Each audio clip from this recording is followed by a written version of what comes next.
Okay. Good afternoon, and thank you for joining us today.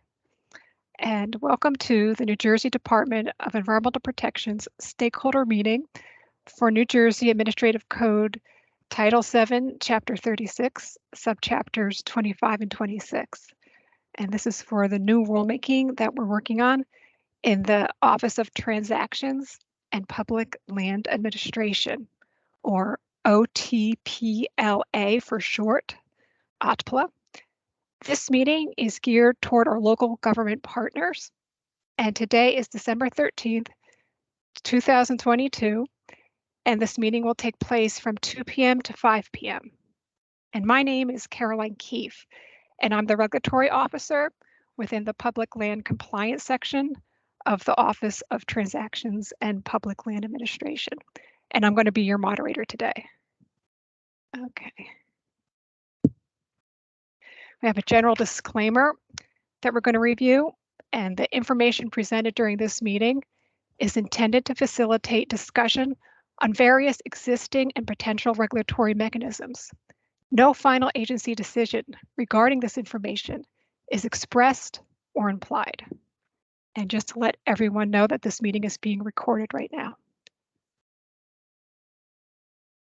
Okay, and to review some attendance, for those of you attending via the Teams link, we ask that you please enter your first and last name and affiliation in the chat box. Now, if you have dialed into the meeting or cannot access the chat box, please email us your name, phone number, and affiliation to our email address at otpla@dep.nj.gov. And this email is in the chat as well with some other information. So that email address again is otpla@dep.nj.gov. That's how we're going to keep track of those in attendance. Okay, just to review some speaking guidelines and etiquette. During the meeting, we ask that you please make sure that your microphone is muted and that your camera is off. And to request the opportunity to respond or ask a question, please enter your name and affiliation in the chat box, and we'll call on you in order. And when you're called on to speak, you may unmute yourself, and if you'd like, you can turn on your camera. And when you have finished speaking, please remute yourself and turn off your camera.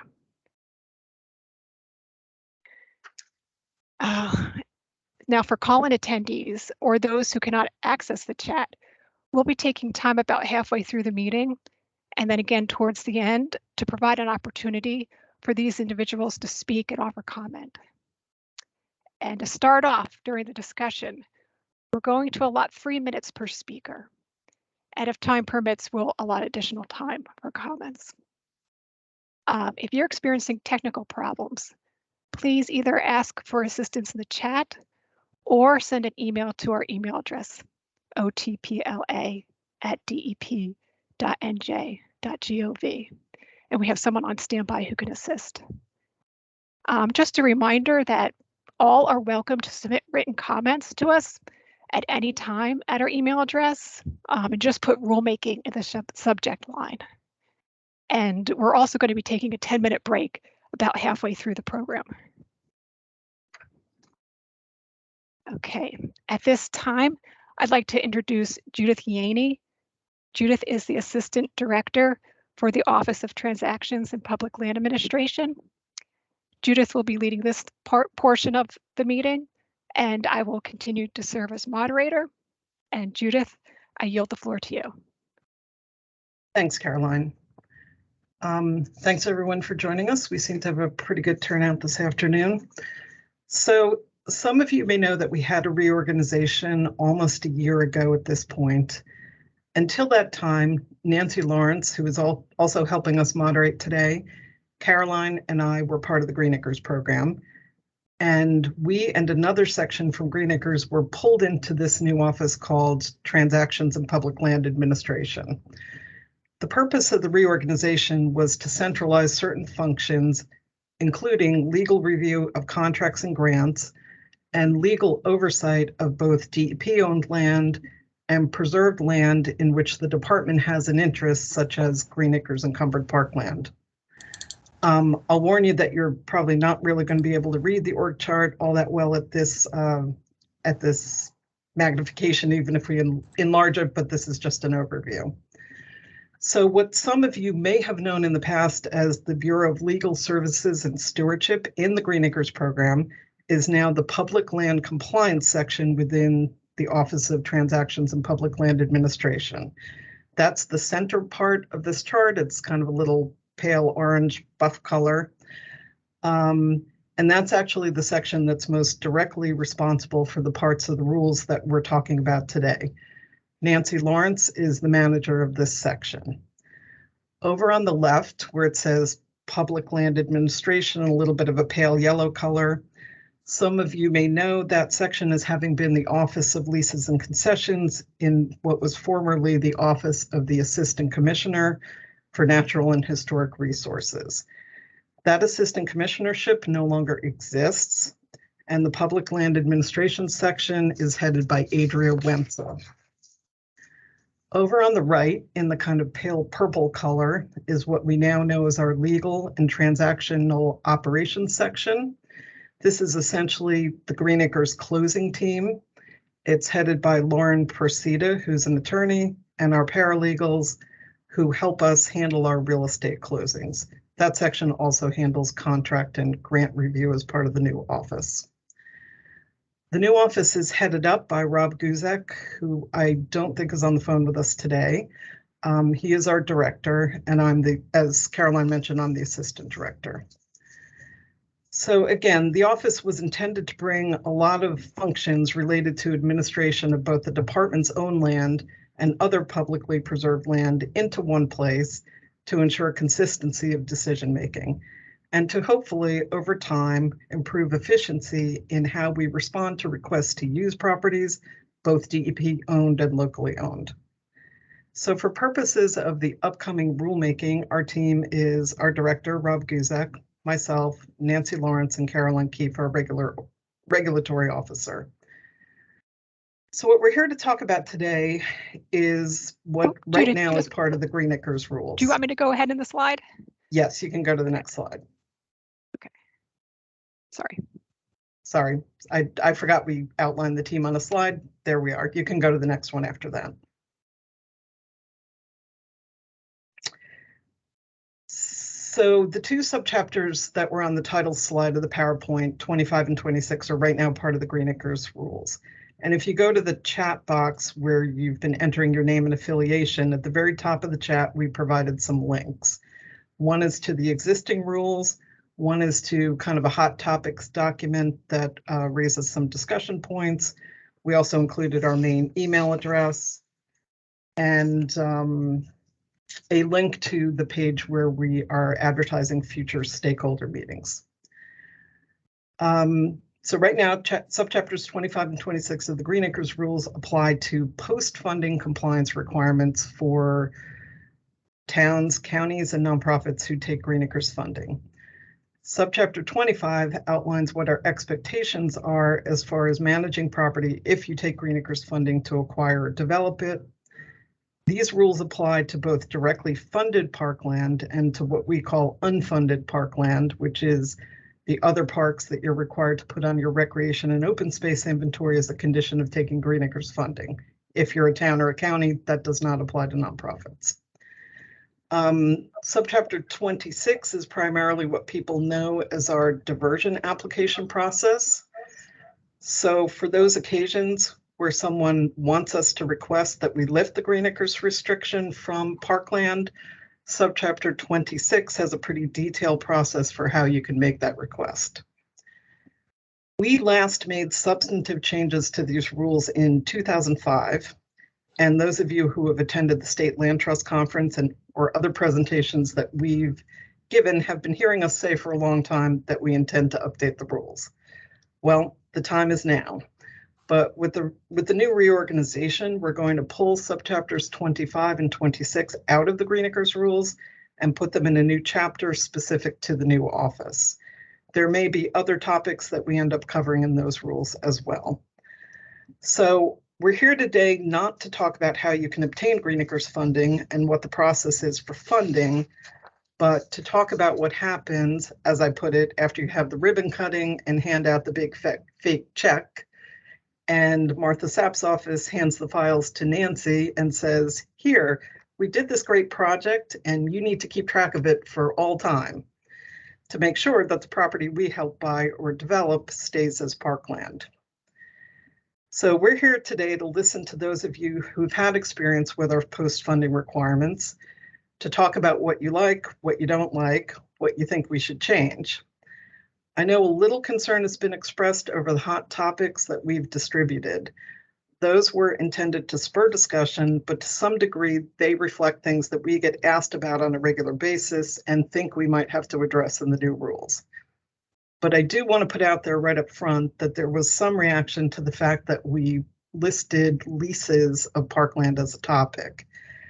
And for those of you familiar with that process, we do review leases now for Green Acres funded parkland and sometimes for unfunded parkland. And we do want feedback on that process, whether it's too difficult, whether there's other things we should consider as part of our review. But it wasn't intended to be a prompt that we are considering wholesale commercialization of local parks. So I just want to put that concern to rest if I possibly can. And so as Caroline and I already mentioned, and as is stated on the list of hot topics, that list is just for discussion purposes. We have not made any decisions on any of those topics. We really do want people's feedback, and this is one of several meetings where we're going to try to solicit that feedback. Next slide, please.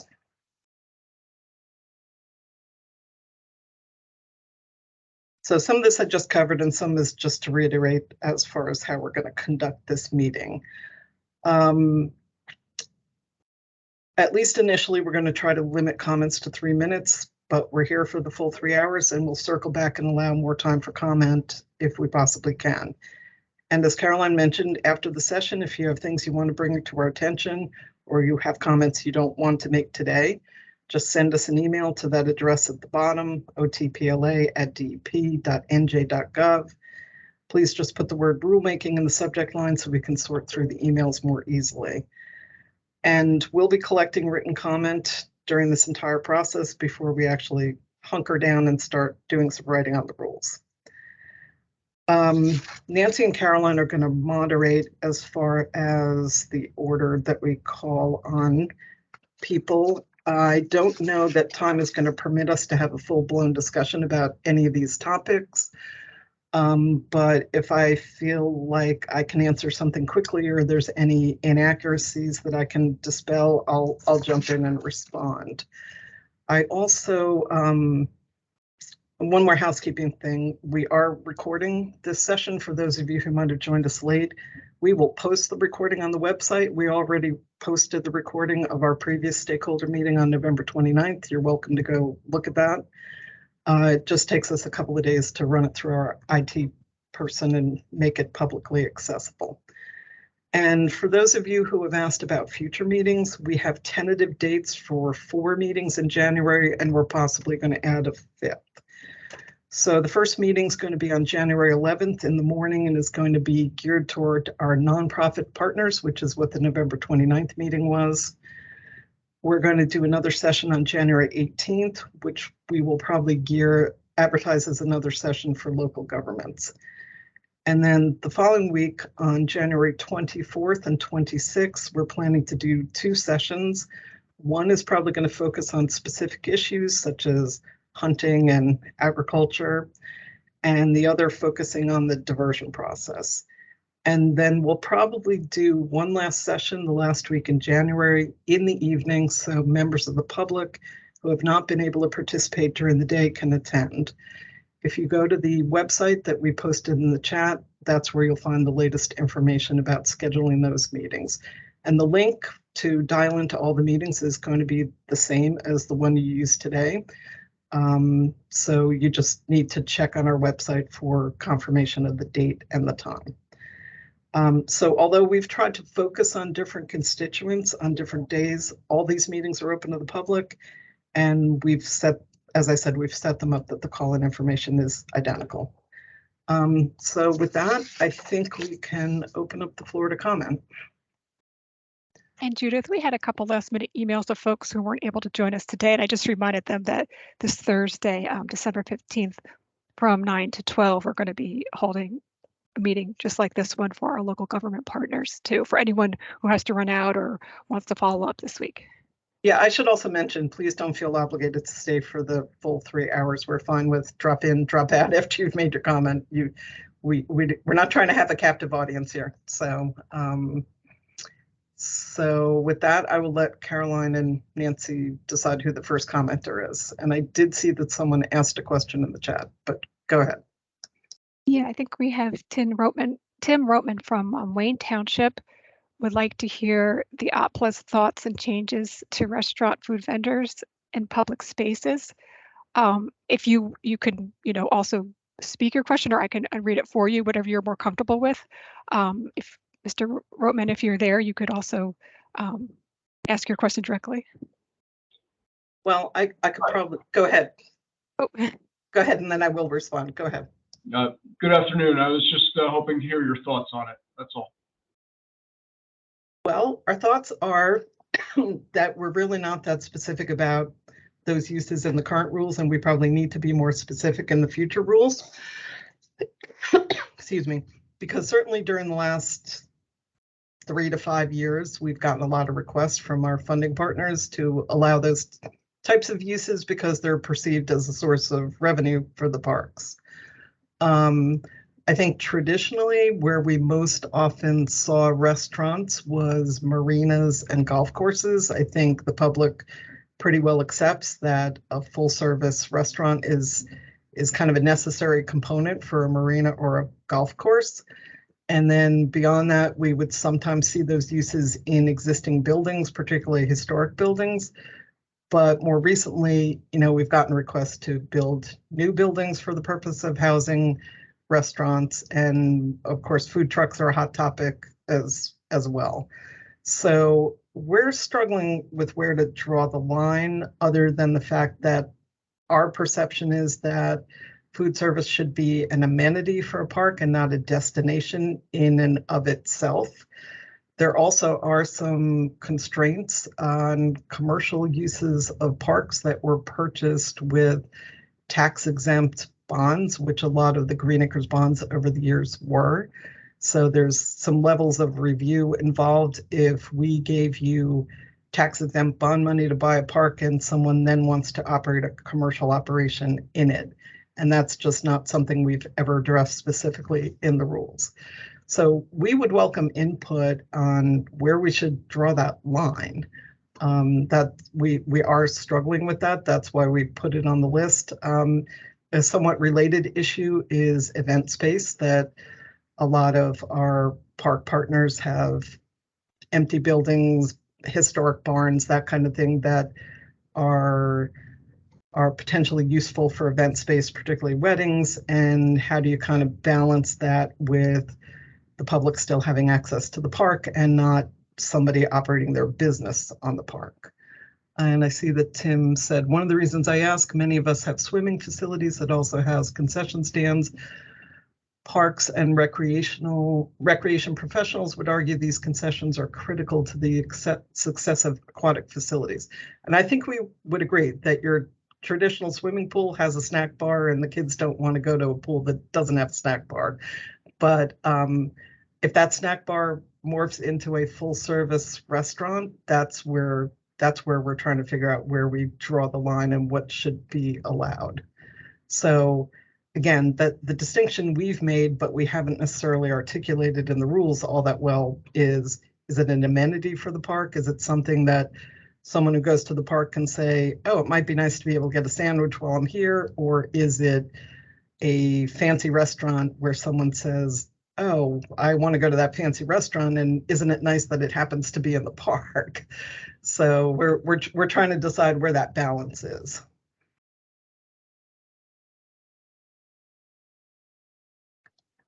I think I probably took 3 minutes answering that question. So whoever you want to call on I didn't next. time you.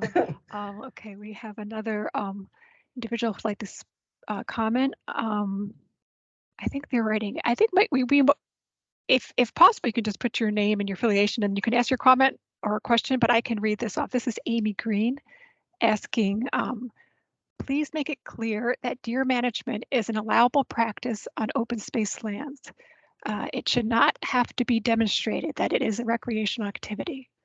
Also, allow municipalities in their deer management program to set aside at least a portion of the lands to be hunted for Indigenous people. This is from Amy Green of Raritan Township. Hi, Amy. Thanks for raising that issue. So hunting, again, is something that we have to deal with on a pretty regular basis as far as getting questions as what is and is not allowed. I think that the only place it appears in the rules is in the definition of recreation and conservation purposes as being one of many things that is encompassed by that definition. When we get questions about whether hunting is allowed, the first thing we say is it's on the menu of things that you can allow, and it's up to the park owner to decide whether to allow it or not. Over the years, we were trying to make a recreation deer management distinction. I think more recently, our own Fish and Wildlife program has questioned that and has questioned whether it's consistent with their rules and has tried to push us in the direction of classifying all hunting as recreation unless it's under a deer management program that they approve. So we recognize that we have to address hunting more specifically in the rules. We have to figure out how to make it fair for everybody. I don't know if we're going to be able to make this recreation deer management distinction, which is one of the reasons why when we have the sessions in January, hunting is one of the things we specifically want input on and want to talk about.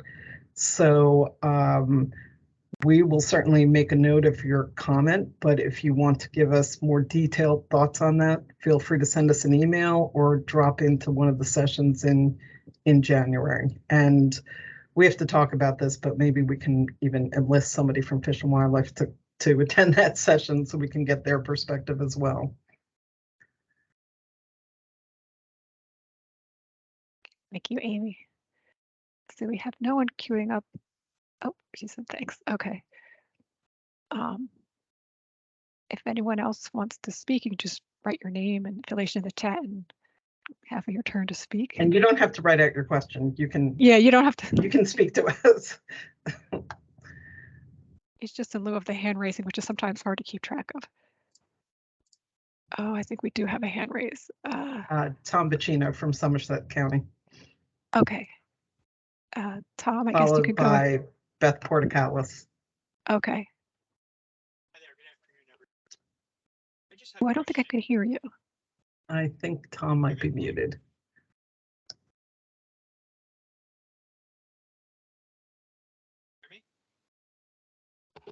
Can you hear me now? Yes. Okay, great. Thank you. I had a question just concerning one of the hot topics about the use of historic buildings and public parkland. We're struggling right now with the number of buildings that we have. There are residences, there are barns, and we're just kind of trying to figure out how we can be creative and still be compliant with allowing uses in these buildings. Hopefully in part to offset the cost of the restoration. You know, whether that might be some sort of private uses that could be combined with a public use. You know, I understand you've always been kind of flexible with that, but wondering if we might be able to get a little bit more guidance on the types of uses we might be able to consider that would still be consistent or allowable. You know, we've had inquiries from private businesses, you know, attorneys' offices, architectural offices, that sort of thing. Is that something that could even be considered to a certain extent? Yes, in historic structures you're talking about, right? Correct, just historic structures. Yes, so I have drafted a policy which we intend to incorporate into the new rules that would do exactly what you're describing. It would allow what on the face of it might be non-recreation, non-conservation use, such as professional offices, in the context of a historic preservation project. So the funding partner would have to demonstrate that either the tenant is going to maintain the building to historic standards, or that leasing it out essentially at market rate rent would generate sufficient revenue for the park owner to maintain and restore the building to Secretary of Interior standards. And we've kind of talked around that issue for many years without saying what we meant by that, which is why I started to write it down. But we're going to incorporate that very explicitly into the new rules, and there's going to have to be deliverables to show that, you know, it really is a historic preservation project, because historic preservation is part of our definition, but you can only do that in the context of maintaining the building to the appropriate standards. So we're going to need a plan. You know, we're going to need to know a lot of details about what the proposal is for us to be able to have our own historic preservation office look at it, kind of bless the plan, and then say, yes, you can rent out the space for this use. So it's not so much the type of the use, it's how will renting it out further the restoration and maintenance of the building, and not interfere, you know, any more than strictly necessary with the surrounding parkland. So, you know, not build a sprawling new parking lot or fence off part of the park to encourage this use. But we think there's a lot we could allow in that context to allow these buildings to be occupied and maintained. Thank you. And Tom, I'd be happy to have you comment on what we put together. If there's others who would like to look at that, we probably could have some peer review here and see if you think what we're thinking about is workable. That would be great. We've had some unique requests, so it may be really helpful for us to speak with you. Okay. We're trying to think outside the box with a lot of these things to, you know, in order to preserve these buildings. And I'd love to hear your feedback on some ideas that we've had presented to us or thought about. Okay. We can talk about that offline. Thank you. Thank you. I think Beth Porticalis from Medford Township was next.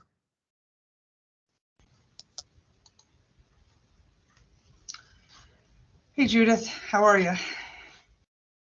Yeah.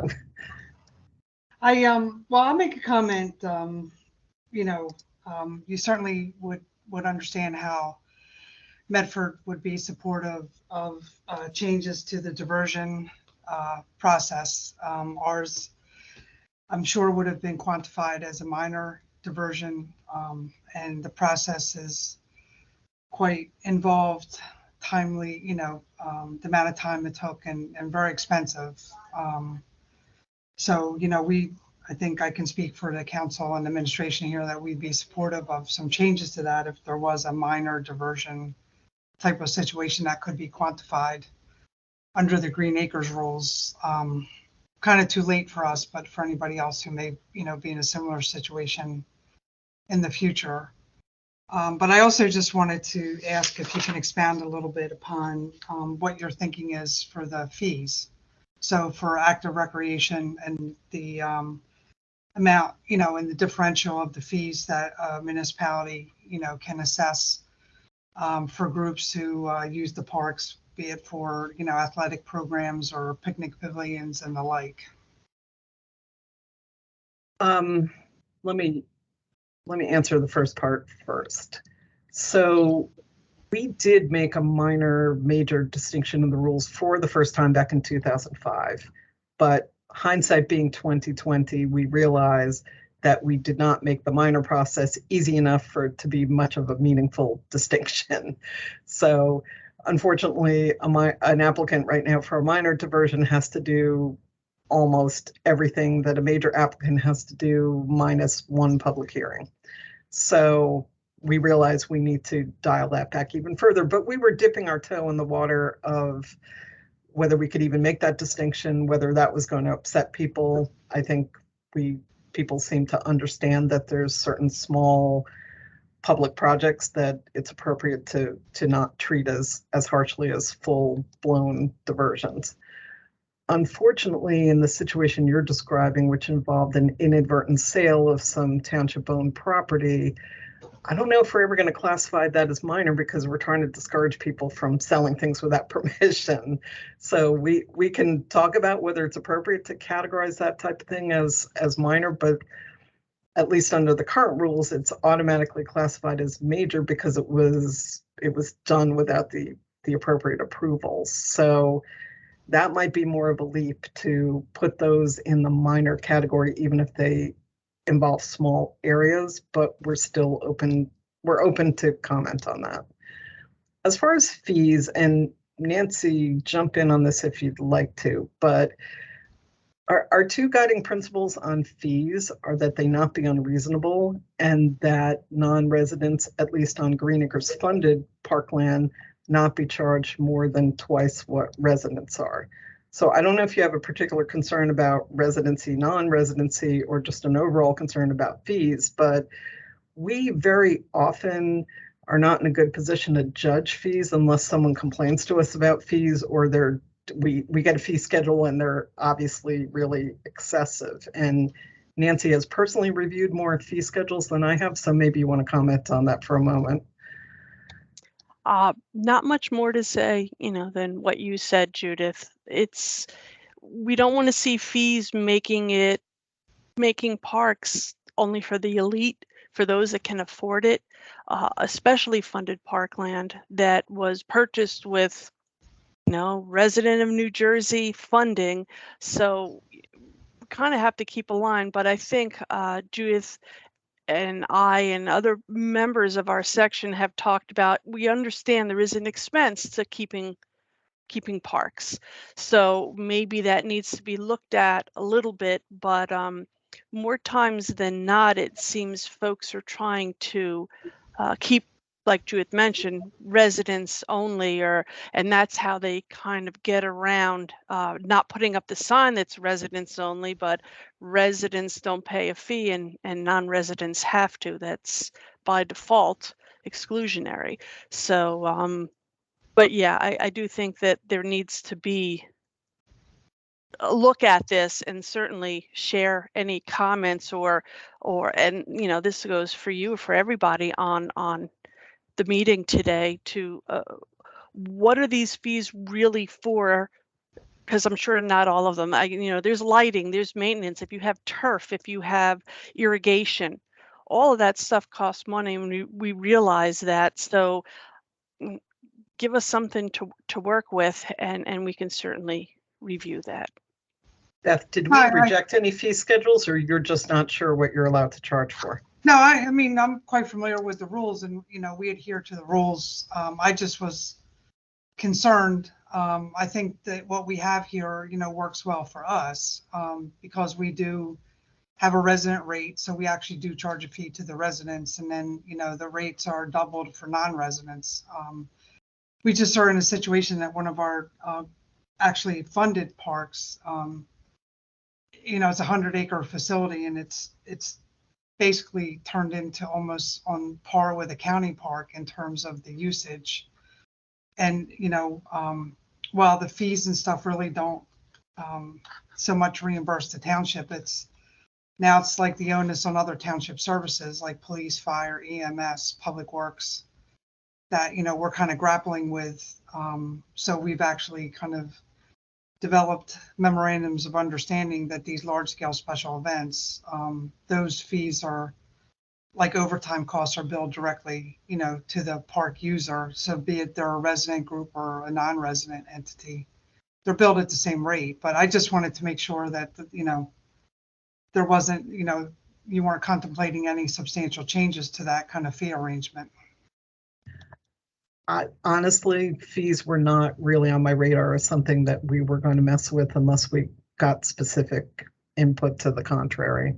It's sometimes hard to parse out what's reasonable, what's not, but I think the current section of the rule covers all the different possible categories and scenarios, and we just have to review things on a case-by-case basis. The only thing that people sometimes ask us about is, do we have to charge residents if we charge non-residents? And we always say yes, on the basis that 0 times 2 is still 0. So, and we sometimes get arguments that because towns, we've always understood that tax money goes into maintaining parks, but particularly with open space tax, the ballot question type of tax, and towns shifting more of their costs onto that, we were asked whether we could take that into account. But beyond that, as far as like the different categories of fees and all that, we weren't really planning on messing with anything. Thank you. Sure, we appreciate the input. I do see a written comment in the chat. Oh, but there's 2 more before that. So Mary Pat Robbie from Burlington County asked, please explain why the aggregate term of a use agreement cannot exceed 25 years when the use falls within the definition of recreation and conservation purpose. Mary Pat, I think we've come to realize somewhat recently that we may have been misinterpreting that section of the section of the statute, I'm sorry, the Garden State Preservation Trust Act, that the 25-year limit probably was not for recreation and conservation agreements, but the rule currently does limit them to 25 years. So that's something we would have to change in the rule before we could change our position on that, but we are looking at that issue. I don't know if there's anything more you want to ask about that. No, thank you, Judith. I think that you did answer my question. Okay, the next name I saw that Nancy typed out was Jessica Kabita.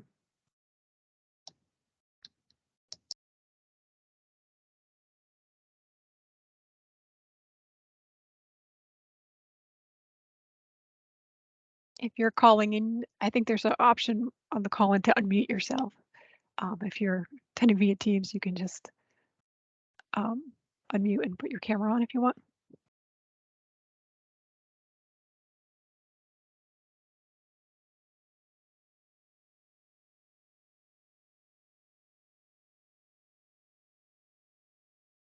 I guess I can make a note. We can come back to Jessica Kubita, unless she's trying to.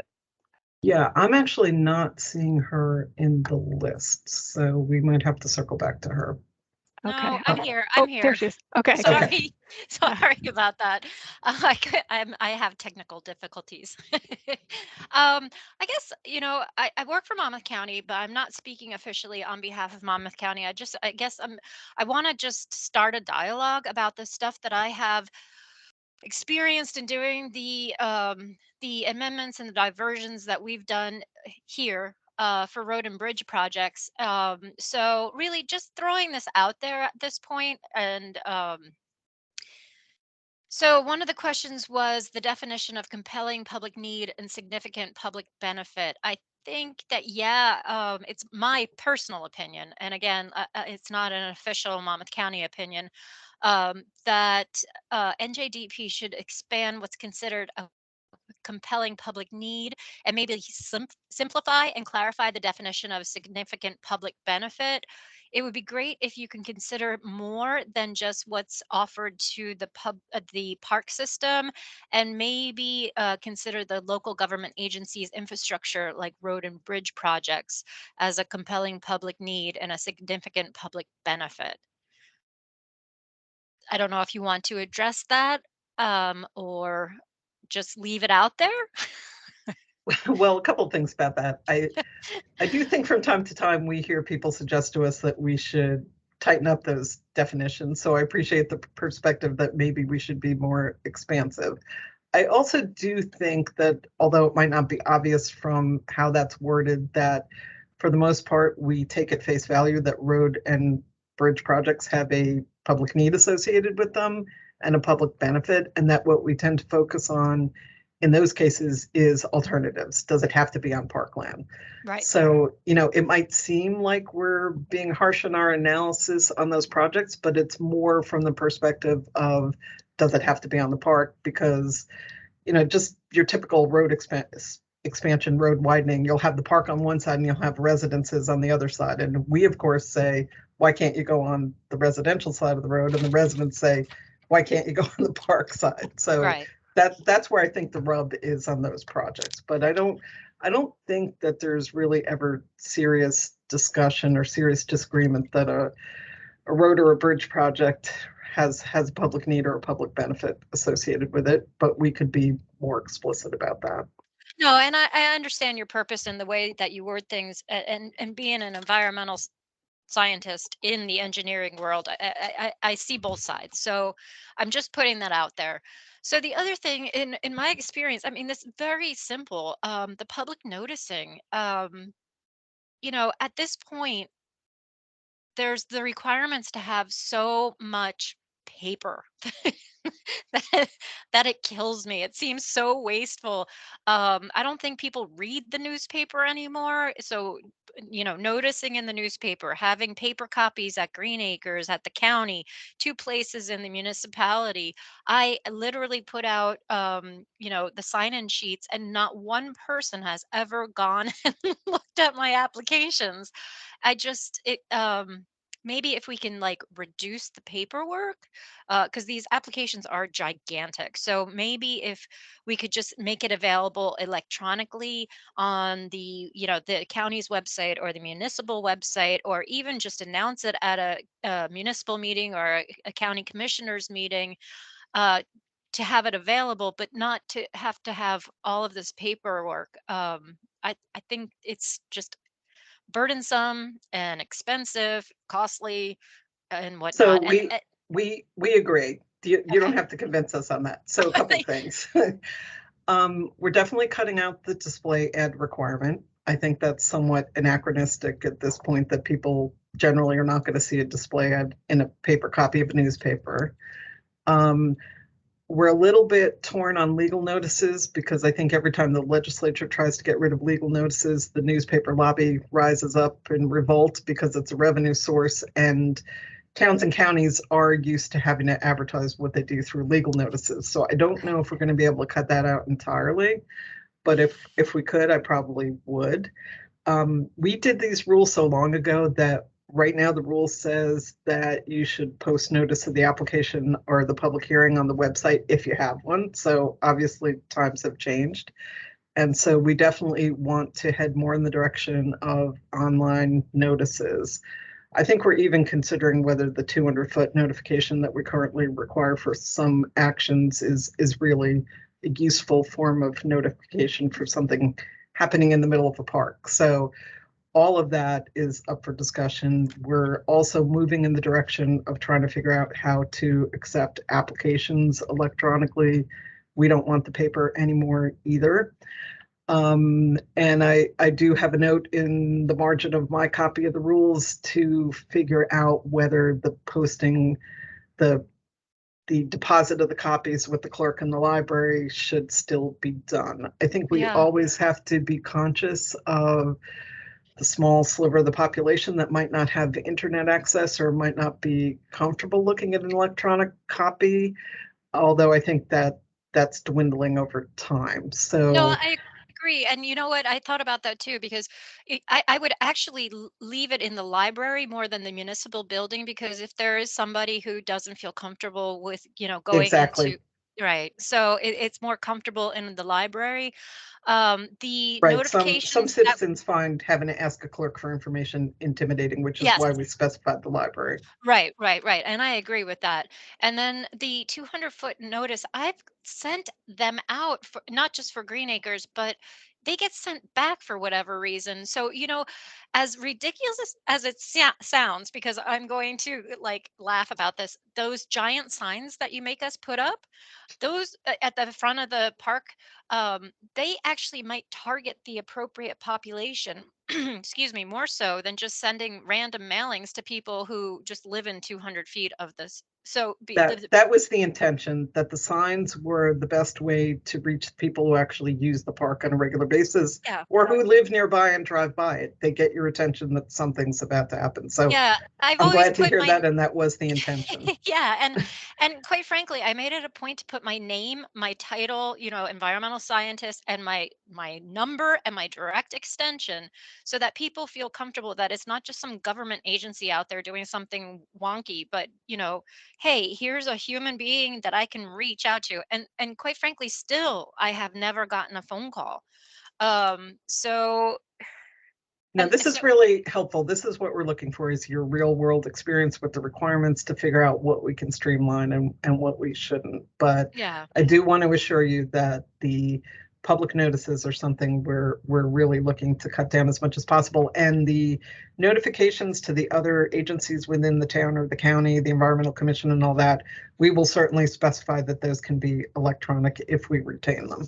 Yeah, again, not to, not inform the public. So I guess my last comment would be the amendment to the Rossi.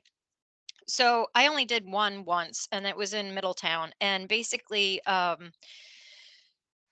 we they encumbered up to the very road, but at the same time, Middletown had I guess like a 60-foot buffer for the right of way on their roads, and so it was an oops moment. And I don't remember how we went through. This was years ago, back in Sandy, so I don't remember how we went through the public notification. But if it's something that the town and or the whoever owns the encumbered land, if they agree upon the fact that it's a mistake, do you need to go through the public notification again, being burdensome, uh costly, just time consuming, when it's just really an administrative mistake? So that gets a little tricky, and it's partly because of some litigation we found ourselves in at this point, probably 10 or 12 years ago. But we had a town who argued that it had reserved a property for future development, but in the meantime, they had actually developed it as a park. And so that's not the situation you're describing, but they Right. argued it was a mistake. We thought maybe it wasn't. Right. But when the court decided that they were wrong and it really had become a park, there's language in that decision saying that the standard for our decision is that once something's on the inventory, it can only come off if someone proves that there was a bona fide error, and that we can't make it too easy to take the eraser to the inventory. So No, I I understand what you're saying about administrative mistake, but right now we've limited that to you changed the block and lot number, or you got a survey and you figured out that the acreage was slightly different than you thought, or you prove you never owned it. We might be able to expand those categories, but I'm not sure it's going to encompass the exact scenario you're describing. But I understand how hard it is to take your rules and stretch it across the entire state. yeah. Well, and the language in the court case was that unless we're tough, it would be an end run around the diversion process. Right. That if, as you say, town officials could just agree among themselves that, oops, that was a mistake, and literally take the eraser to the inventory, then why do you have the diversion process? Because you just take stuff off when you feel like it. And I'm not saying that's what was happening in Middletown or any place else, but that's the overarching Oh no, concern. we worked it out, so it's all good now. But just that was my experience. I understand how it can be, and those were my notes to my bosses when I was talking to them too. I understand how it can be taken advantage of if you don't have them this tight, the rules this tight. Well, and it also might be, and to piggyback on something else you said, it also might be that the type of scenario you're describing might more easily fit into a minor diversion category where you agree, oops, we put it on the inventory, it needs to come off, but it comes off through a diversion process if we can figure out a way to streamline the diversion process for projects that really are very small and have an obvious public purpose. So that opens the question to you guys. Do you have ideas on how to do that? Well, my original idea was that I wanted to try to do either general permits or permits by rules or some degree of administrative approval. My obstacle, though, is that the Green Acres statutes all say that if it's a diversion, it requires a public hearing, Right. which means each individual application is going to have a public hearing, and that's an impediment to doing rulemaking with the State House Commission that would pre-approve a whole category of diversions. Like I think we could probably convince the State House Commission that they don't need to see every little tiny road project. But if the statute says you have to have a hearing on that road project Right. before the commission approves it, then I don't know how you do that. And I don't know that that's something we want that we can address really. I So know that's the thought. That's the hardest part. Is like I don't want. It's not like that. My suggestion is to keep the public in the dark. It's the fact that I don't know that they. I mean, we're doing it if in their best interest. so we're looking to just streamline the process to the extent we can while still gathering the essential information and providing adequate notice to the public. And we're open to any and all suggestions along those lines. You've made some about the public notice, but we think there's other things we can address as well. So Thank I you. don't know if you have more No, that's all. questions, Thank but you. we should probably move on to another commenter. Thank you. You're welcome. Yeah, I think we have Richard Colby from Ridgewood Water. I don't know, Mr. Colby, if you want to ask your question or I can read it and you could follow up. Is there consideration to amend the rules to exempt safe drinking water projects such as wells, pipes, and treatment? Public utilities often have historic infrastructure on non-funded properties and are faced with now having to make improvements to meet N.J.A.C regulations and clean water requirements. So I guess I would need to understand whether you're talking about privatizing these systems or just making improvements like through a local water department or an MUA. I don't know if you can comment on that. Richard doesn't have a mic, Okay. but he just answered. Okay, let me look at the answer. It's government-owned utilities. Okay. So a couple of things. We already make somewhat of an allowance in the rules to assume that if there's a water pipe or a sewer pipe under a park that was there at the time it became a park, we allow the park owner to assume that easement exists and that easement is 20 feet wide. Beyond that, installing additional pipes or creating pump stations and that type of thing, unfortunately, we do have to classify as diversion, but I at least personally have given some thought to how we can classify some of those as minor diversions and try to ease up on the process for that, because we realize that a lot of times when there's an existing line and you then have to install some sort of water treatment or pump station, that you are trying to meet DEP requirements and you are trying to protect water quality. So I don't know that we're going to be able to exempt those entirely, but we certainly are considering what we can do to create some categories where some of those activities would be classified as minor and hopefully subject to a less onerous process.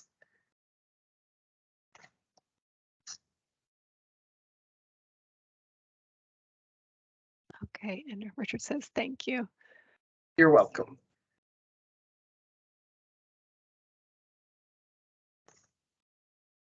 Does anyone else want to ask a question or comment right now?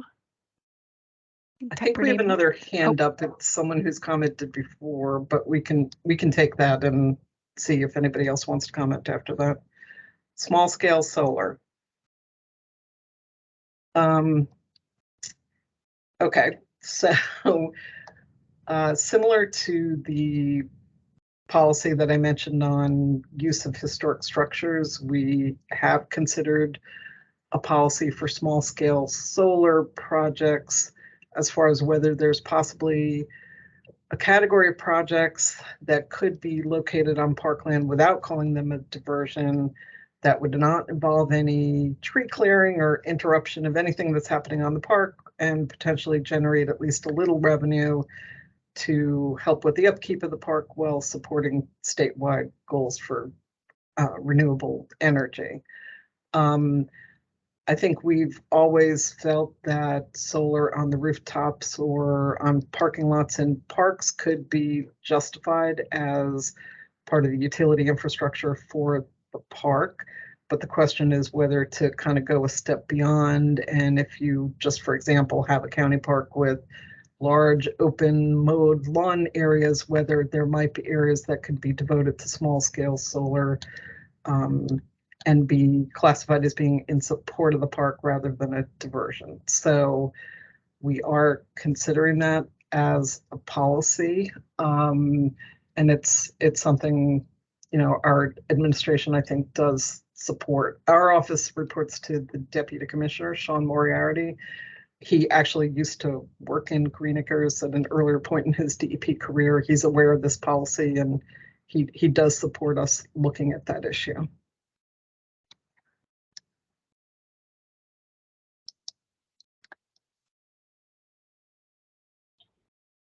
Okay. Tim, if you have any follow-up to that, I think I still. Oh. Yeah, it's more of a comment. You know, I do a lot of park development with the township. I would certainly argue that projects where you're putting solar panels on the roof or you're putting them over existing parking lots certainly might have some merit. One of the concerns I'd actually have is to see open green space converted to solar fields. Personally, I think that is a diversion, and I wouldn't really, you know, want to see the state consider those uses in what are sometimes limited park spaces. Yeah, I don't think we'd be looking at it if the park space were truly limited. There would be a percentage limit. It would have to be an area that's already cleared or is otherwise inaccessible. We certainly wouldn't be looking to convert a small urban park to a solar field. It would mostly be for larger parks, which, you know, might put some towns at a disadvantage. They might not have those areas, but we're at least thinking about whether there is a category that we could carve out where it would not be intrusive, but again, would still generate some revenue to help with upkeep while contributing to increasing solar capacity statewide. So I do understand there's pros and cons about that. Yeah, I think the point I'm trying to get across to you is, like, if you had a mowed lawn area, for example, I don't think, you know, that park space should be converted into a solar field where you're taking away, you know, a passive active or active recreation area. That's all. Yeah, and we're certainly not looking to disrupt any recreation uses. But thank you for your comment. That's helpful. Okay, Go ahead. I think we have Leslie Floyd put her question or comment in the chat, and I can read it and then she could speak to. Leslie says, I would like to see more clarity in the rules between projects that require notification to Green Acres versus needing Green Acres approval. Also, more clarification of rules between Green Acres funding sources, i.e. environmental. So I can't remember I can't remember the name of the program, but there used to be a more limited funding source, and we bought a lot of land in that period. But I don't think your rules really speak to different procedures based on the old funding sources, which funding source we used. Does that make sense? Because I'm afraid I can't remember the name of it. Hi, Leslie. Judith, you're muted. I think you're talking about the EIFP program. No. No, she's talking about environmental incentive funding. Oh, environmental incentive. Thank you, Judith. Okay. Okay, Yeah, so I don't know only what decade once. it was, but there was a period of time when Green Acres gave what it called environmental incentive funding. It predated the passage of the Freshwater Wetlands Act, and it was a way to incentivize towns and counties to purchase and protect environmentally sensitive areas by giving them a larger percentage of funding. So it was like 75% funding instead of 50%. But the string was to have to define an area where the environmentally sensitive resources were and kind of keep those off limit to future more intensive development, like for active recreation. So Leslie, I do know that you've had to go through that process several times, although I would say we have a section in the rule that specifically addresses development of incentive funding properties. So maybe you want to take another look at that and see if there's things you would want us to change there. It does talk about, unfortunately, the projects were supposed to have a map of where the areas were. Some of them do, some of them don't. So we kind of lay out the process. Some of them don't, where there, yeah. Where there is a map, where there's not a map. And so maybe that's what you've gotten caught up in. And honestly, Judith, I'm sorry to cut you off, but I mean, we were buying a lot of property at that point, and I don't know that there are any maps. And I don't know that those properties were bought because of their environmental features. They were just bought with your money because that's the only money you had at the time. And so we kind of find ourselves stuck in these rules that applied once upon a time, a very long time ago. Well, unfortunately, where there's not a map, we adopted the position when we last did the rules that we have to assume that the whole property is sensitive and it's a more stringent review.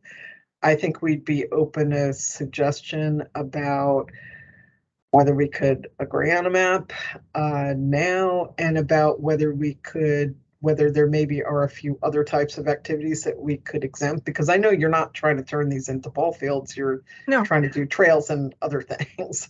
Almost primarily trails, yeah. So what I would ask is that you look at that section of the rule and maybe make some specific suggestions about what you think we should change in there. And we can, Nancy, would you find the citation for that? That would be a huge help, thank you. Yeah, we'll send you that part. Okay, and then my other question was, I think you're referring to the change in use process. Not even the change of use process, just when we have to tell you we're going to do something versus when we have to ask your permission to do something. Well, I think that does, for the most part, boil down to change in use, because change in use is a public notification process and not a Green Acres approval process. But structures require our approval, and leases and use agreements, at least for funded parkland, require our approval. Right. So I think a lot of the situations Mercer County has been in have been because of the change in use process and trying to decide whether a public hearing was required because of it. I'll tell you that process drives the staff crazy because we get caught in the middle of these debates. So we're trying to figure out what to do to change that, or what to do about that process. Well, and Judith, I mean, for me, there's a lack of clarity there too, because you all have told me on many occasions that whether or not it's a change of use is a decision we make, not a decision you make. And go ahead, I can see. No, no, that we have told you that. That is our position. So it puts us in a difficult spot, and because it is just a notification process, it's not an approval process, so we can't really insert ourselves into the middle of that decision about whether a public hearing is needed or not. But the requirement is statutory. It is in the Garden State Preservation Trust Act. So what is in the rule now was our attempt to implement that requirement, but we're certainly going to take another look at that and see if that was the right way to approach it. Okay, those are the kinds of things we get, that chain of questions are the kinds of things that we get tripped up on. So thank you. And thank you, Nancy, for the reference. I think we have Joe Besralian next to speak, if you'd like to unmute yourself. Thank you for hosting. I'm from Chatham Township. I chair the Open Space Advisory Committee. 3 really quick points, maybe, in a row, so I don't stop and have to speak again. One is in support of the person who was speaking with skepticism about allowing solar arrays on pervious surface. I think in Chatham Township, we would see that as a slippery slope. Allowing some revenue production of that fashion would just lead to more and more, maybe not during our careers, but certainly over the coming decades. I think over 10% of the state of New Jersey is already impervious surface. I think those are far better places to plan, to have state agencies plan to make it easier to put solar arrays and generate revenue. A second point is down below, we would also support a rigorous forest stewardship planning process for across state, county, for all green acres lands. I think that there are so many exemptions right now to what can be done and what is designated as stewardship on public land, but private land, I think, might have more rigorous requirements. So we would like to see a rigorous, public, transparent, and clear process that's scientifically driven for forest stewardship planning on public lands. And finally, if there's any purview that we have, that you have, this agency, to create a more vigorous response to deer herbivory, I think almost all of us around the state would be grateful. I mean, I've been a scout leader for 6 years now. We can't even have a group of kids go out and plant a single tree without spending, a lot of money on steel wire and posts. Everything gets devoured. It is really killing the spirit of this next generation. And there's so many other reasons to support much stronger deer herbivory measures. But the one that speaks most personally to me is, I can't plant a tree, my kids can't plant a tree. And so I'd ask if there's any purview in any of this body to think about that and to take that personally, because I think the forests as we know it are ending, and so is engagement with nature. So thank you for listening to those 3 points, and I'll mute myself and listen to the rest of the call. Thanks. Those are all very helpful comments. We have Adam Strobel next. Adam, if you're there. Yes, I am. Good afternoon, all. First off, thank you all for this session today and the future sessions. Very helpful for us. Also, having this done remotely is also beneficial. I think you get a higher participation rate. So kudos to you all for putting all of this together. I wanted to talk about a stewardship related question dealing with leases. I work for the County of Bergen, as staff knows. We have a lot of park areas. Unfortunately, we don't have the resources that we would love to say and provide for our county residents. So a lot of times we partner with local not-for-profits who have an interest in either maintaining, operating, or improving a park area. And if it was not for this local group coming to us to say, hey, we would like to make an improvement for an area, that park area would be without any public facility or recreational enjoyment. So we've relied upon a specific statute that's been in place that provides for written agreements with these not-for-profits. But I wanted to get your thoughts. I know your statutes talk about, engagement of agreements needs to comply with the local public contracts law. I appreciate that element of rigid approach, but also I think the ability for local jurisdictions to work with not-for-profits to improve park areas for the long term, far is beneficial than maybe a for-profit entity putting in an application. And also the scope of what's being done may not even raise to a level that there is a private business out there. So I wanted to kind of get your thoughts on that point. We have a couple of these in place, but I know it's obviously dealing with lease agreements, but it's a state statute not within the Green Acres law that we're relying upon, but obviously we need to comply with the Green Acres rules and regulations as well. So I don't have the rule open in front of me, but I believe the language about local public contracts law does say be awarded by bidding if applicable. And I think our review of some of your county's agreements and some other agreements has educated us to the fact that this other statute exists that does allow these direct arrangements with nonprofits for maintenance and operation of properties. So I think we're heading in the direction of maybe just not even mentioning the bidding in that section of the rules, because local public contracts law applies whether we say it applies or not. And I think it's up to you as the government entity to figure out what you have to do to enter into an arrangement. And our role should be to figure out whether the arrangement otherwise conforms with the Green Acres restrictions as far as what the nonprofit is doing out there and whether the public still has reasonable access to the property.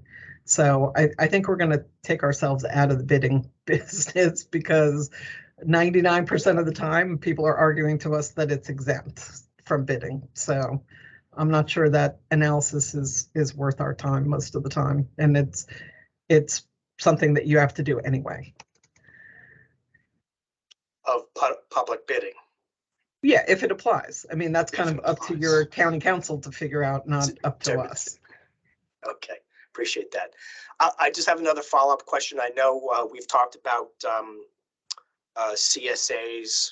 I don't know if there's other jurisdictions throughout the state that are running into the same request to create CSAs on parkland, but is there a sense to try to figure out appropriate rules with this, or is there some sense that no, maybe we need to keep that off limits, so not to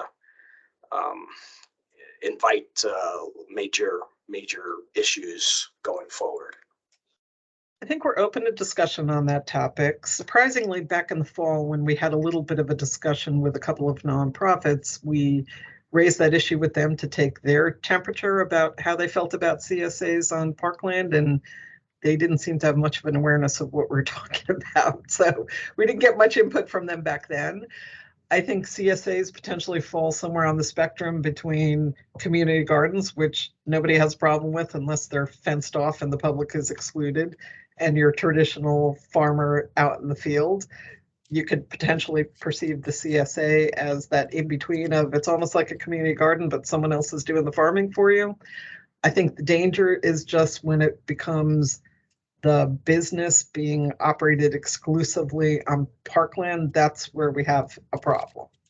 So, and we don't necessarily want to create new farmland for that purpose. So we certainly don't want people clearing trees. We would see it as maybe something that could happen in areas that traditionally had been farmed, but not converting an open lawn area or a treed area to farming just for a CSA. So we would welcome comments on that topic. I think it's something that's on our radar, but I don't know exactly where we're going to go with that. Okay, great. Thank you very much. You're welcome. We have Anthony Cucci next. Hi there. Thanks. It's Anthony Cucci from Mercer County Park Commission. I just wanted to follow up on some of Joe's comments. I thought he made good points about. Oh, I think you're muted. Let's see. Can you hear me now? Yes. Okay. It's Anthony Cucci from the Mercer County Park Commission. And I just wanted to follow up on some of Joe's comments, particularly related to the forest stewardship issue. And I would just stress that for those park agencies that are really actively stewarding their natural lands, forest, tree removals and forest management practices are critical. And so it certainly makes sense for larger forested properties to have forest stewardship plans, but some of the open space parcels that are smaller, I think imposing the requirement of a forest stewardship plan is going to create really a disincentive for park agencies to do any forest or any natural lands management whatsoever on some of these properties, because it creates a hurdle and a cost, an added cost to undertake that work prior to doing forestry practices or land management practices. So I would just suggest that to the extent that new rules would impose that kind of requirement, that we're really clear about what constitutes, quote, forestry, as you said in your hot topics document. Taking down a diseased or a dead ash tree, for instance, is it forestry to take one down? Is it forestry to take 10 down? Does it constitute forestry to take down half an acre of dead ash trees? So I think that will be a critical issue to to clarify, or else it may create the unintended consequence of reducing good management of our natural lands. So forestry is part of the definition of recreation and conservation purposes, which is kind of the guiding definition for the Green Acres funding, but it's not defined anywhere in our rules right now because of Sparta Mountain and other things along those lines. It's kind of a hot button issue for some of our nonprofit partners, and we're being encouraged both to require those plans and to try to find ways to provide more notice of those plans when they are developed. Because right now, if a town or a county comes to us and says they have a forest stewardship plan approved by our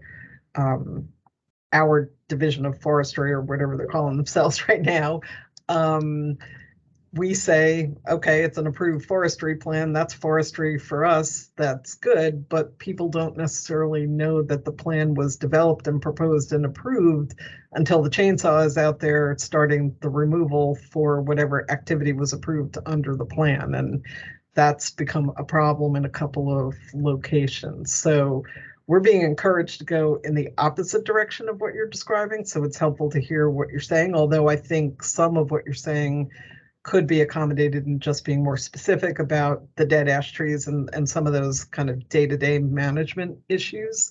So it's helpful to hear your perspective on that.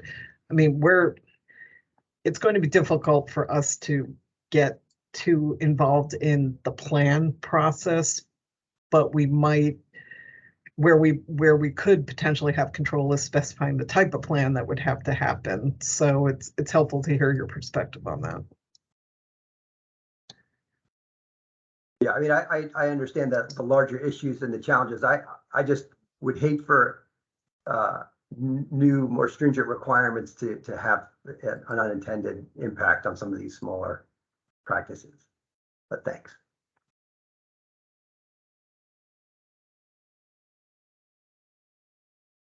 Judith, I don't know, it'd be maybe a good time to see if any of the folks calling in want a chance to speak. Because I don't see anybody else queued up right now, but I also didn't check to see if we had anybody who was only on the phone. It doesn't appear we have any only phone guests. Another option. Go ahead. Well, we could then, well, we have someone just joining, but we could then take the 10-minute break and see if people. I give everyone my personal phone number, and it would only take a couple of people calling. Okay, I was about to ask that person to mute themselves. They did. So we could take a 10-minute break and then come back and talk about whatever people want to talk about for the remainder of our time. Although the person who just joined the meeting, if you'd like to speak now before the break, you're welcome to. Just let us know in the chat.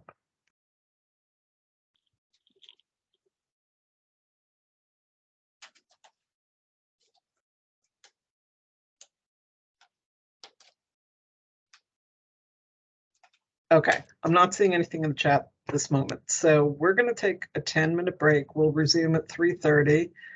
Not a problem joining so late. We are going to take a short break, and if you'd like to comment after the break, you can at 3:30. And we'll open up the floor to whatever people want to talk about. But feel free to leave the meeting as well if you've put what you wanted to on the record. And I'm just going to turn off my camera and mute myself. Nancy, did we interrupt the recording during the 10 minutes last time and resume? We kept it going, right? So that we wouldn't have two recordings? Correct. We kept it going. Okay, so just be aware that during those 10 minutes, we're still recording. But but we'll be back on the record at 3:30. Thanks, everyone.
I'm working entirely too hard today, Vic.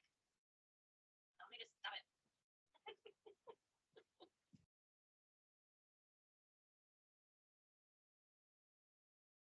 Caroline, are we ready to resume?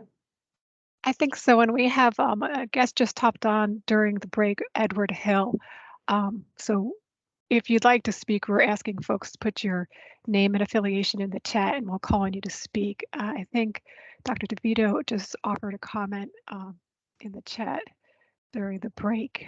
Should we start with the comment? I did read the comment. Emil, you're welcome to repeat it in person if you'd like, or make additional comments about forestry if you'd like. I don't need to. Okay, thank you. An ecological restoration specialist should be able to play a role and write plans instead of just handing everything over to forestry planning, which is often horrible. That's all.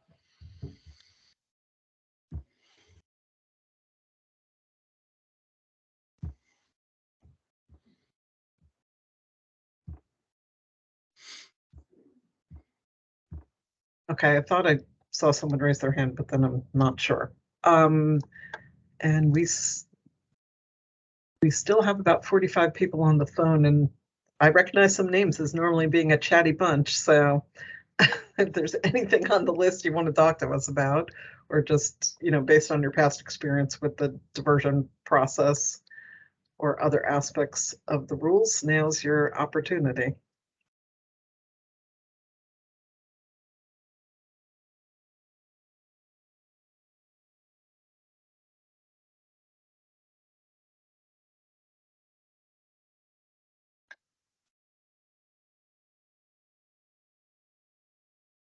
Well, maybe I will pose a question that's probably, Joe, I'll get to you in 1 second, but I'm going to pose a question to maybe discuss after we take Joe's comment, which is, on our list, we put leases, and a lot of times leases involve towns partnering with nonprofits, as Adam Strobel mentioned, to help maintain their athletic fields and administer various aspects of their programs. When the parkland was directly funded by Green Acres, those leases do have to be approved by us, and we asked to get them 45 days in advance.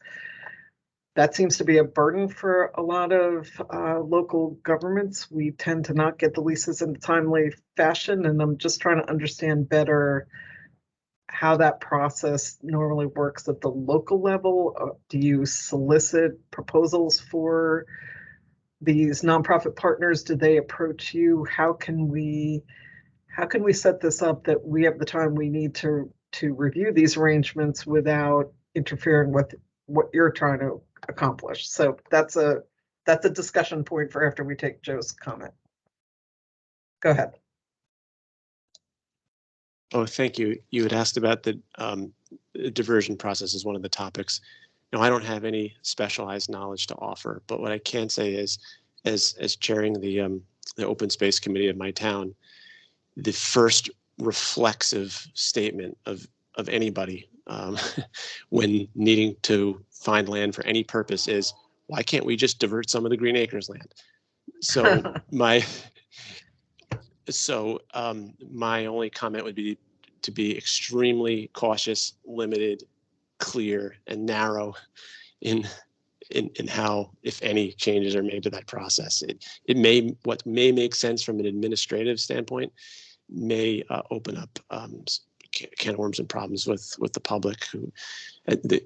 So thank you for letting me say that comment. Secondly, I've tried to learn as much as I could in 2022 about forest stewardship processes in New Jersey, and unfortunately, I can say that I've come to a much closer agreement to Dr. DeVito's conclusion as well. So I would echo that. Thank you again. Interesting, thank you. So at the same time that you were making the comment about not easing up too much on the diversion process, Leslie Floyd from Mercer County made the comment it would be nice for minor diversions to be less cumbersome. And I think that's where we're trying to strike the balance. So in creating the category of minor diversions back in 2005, we were trying to come up with very small areas, for projects with an obvious public purpose where we could ease up on the process. The problem was just that we didn't ease up quite enough to make it all that much less burdensome. Beyond that, though, our policy guidance last time we made major changes to the rules was to raise the bar in diversions, not make it too easy. So we do tell people that diversions are not supposed to be easy because the properties were supposed to be protected in perpetuity. And if you want to change that, it shouldn't necessarily be easy to do. But we're trying to strike that balance where, at least for very small projects, first of all, that they don't take just as much staff time to review as a larger project does, but that we also don't interfere with budgets and timelines for various types of public work projects if they're really having a very minor impact on the park. So we haven't written anything along those lines yet, but that's kind of what we're trying to achieve. So Leslie's saying, to be clear, there should be more of a distinction between minor and major. We do agree with that. So the idea would be to try to cut out as much process on a minor diversion once we decide it's minor as we possibly can. As I mentioned before, we're not going to be able to eliminate the requirement to have a public hearing because that's statutory, but we do plan to try to streamline the notice requirements for public hearings and just make sure that there's still effective forms of notice.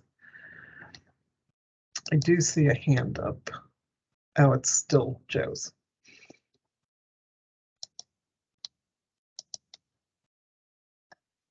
So to get back to what I was mentioning before, I don't know if anybody has any insight for us as to how we can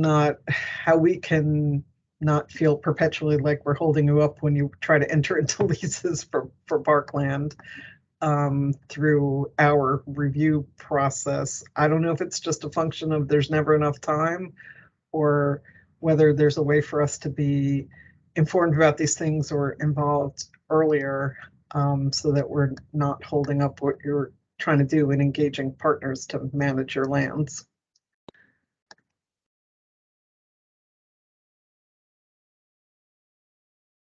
And if nobody wants to comment on that now, feel free to send us an email offline.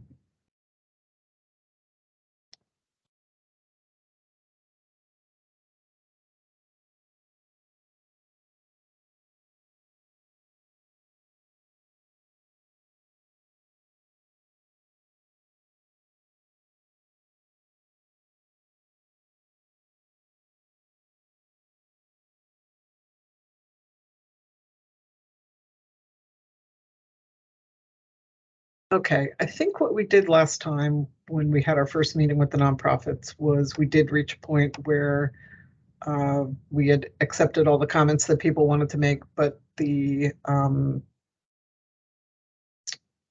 still had time left on our advertised time. So we did just get a comment in the chat. I'll read that in a second. But I think if after this we don't have any additional comments, we'll probably go off the record, and Caroline, Nancy, and I would be informed if somebody jumped in late and restarted the meeting at like 4 o'clock. We'll get notice of that, and we'll accept their comments separately. But in the meantime, Amy Green from Raritan Township said, please don't require state-approved forest management plans on Green Acres encumbered property. These frequently include commercial harvesting. Prohibit timber harvest for the purpose of raising revenue. I mean, that's part of the point that a lot of nonprofits have been making with us. I think in the past, when we've talked to our forestry counterparts about individual plans that have stirred up controversy, they have seen the revenue as an incidental aspect of the implementation of the forest stewardship plan. I think sometimes, outside groups don't perceive it that way, so that's part of the struggle. I think part of the issue was also going to be just because of the vast amount of parkland that's Green Acres restricted, whether we're really going to be able to dictate one particular type of plan versus another. It's not something we've done in the past, and I don't know if we want to go there, but obviously it's a hot issue right now.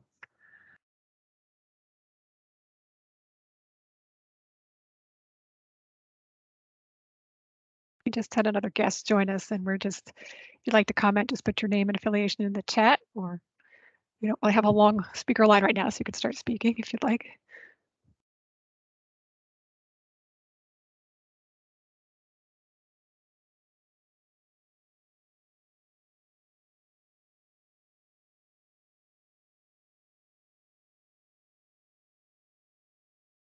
Okay, with apologies to the person who just joined, I think we're about to wrap this up because we seem to have run out of commenters. So unless anybody else would like to make a comment right now, I think we're probably going to call this session to a close. As we mentioned, we have another one on Thursday at 9 a.m. We've also allocated 3 hours for comments. And you're welcome to join us then. And if you go to our website there, and the link is at the top of this session in the chat, you can see the public notices page that has the dates and times of any additional sessions that we're scheduling. The link to join the meetings will be the same for all the meetings. So the one you use today will get you into the future meetings. You just need to know the date and time to be able to join us. So if there aren't any additional comments, I want to thank everyone for their time and for joining us. And please feel free to send us emails about whatever you want to talk about with respect to these two subchapters. And feel free to join us later in the week or in January as we continue to have these conversations.